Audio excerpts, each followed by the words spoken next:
fully solidified the casting, then we actually open the die, and we use that plunger to push the casting into what you see as the left-hand side of that die, or the ejector side of the die, and then we extract the casting.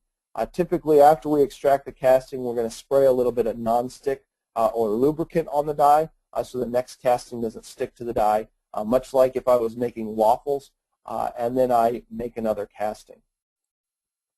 And there's really two major categories of high-pressure die casting machines. We have cold chamber machines and hot chamber machines. And if I look at a cold chamber machine, which is on the upper left of this chart here, or this slide, what you'll see is I have a large steel chamber that we call the shot sleeve, which is unheated generally. And so that's why it's called a cold chamber. This allows me to dump the metal into that shot sleeve, and then I inject the metal very quickly.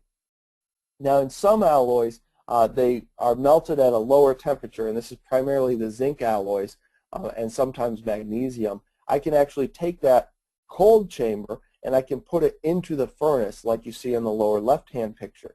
And what that allows me to do is not lose any heat in my injection mechanism, and that allows me to fill some thinner things and have some other advantages. And when we do this, where we put this cold chamber into the furnace, we actually call it the hot chamber process.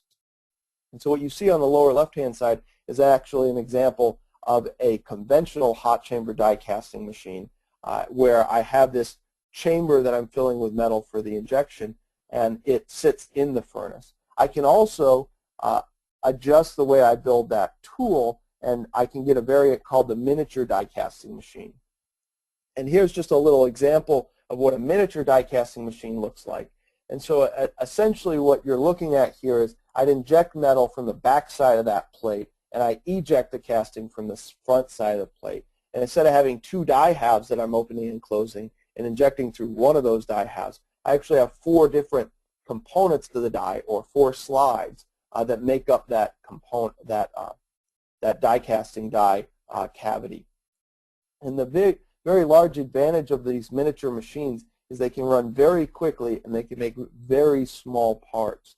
And when I say they can run very quickly, some of these machines can run in the thousands of shots an hour or thousands of parts an hour, which can be very advantageous if I'm doing very high production rate type castings.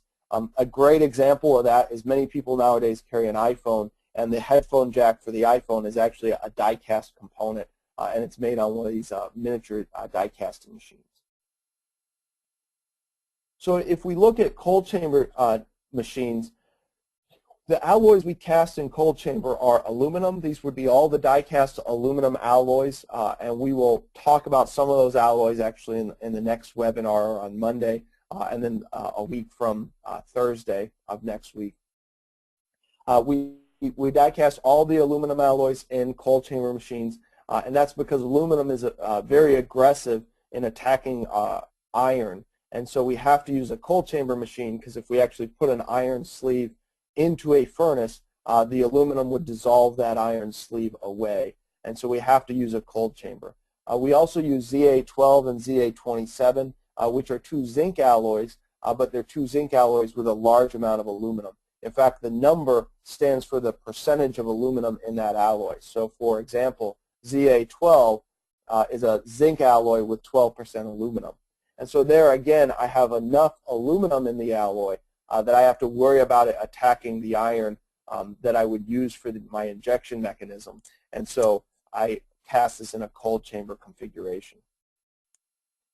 I also can cast all the magnesium die casting alloys in cold chamber. So by far and away, most all of our alloys are cast in cold chamber machines, except for zinc alloys and some limited use of magnesium. The big advantage we have in cold chamber machines is that we can make very large, complex parts.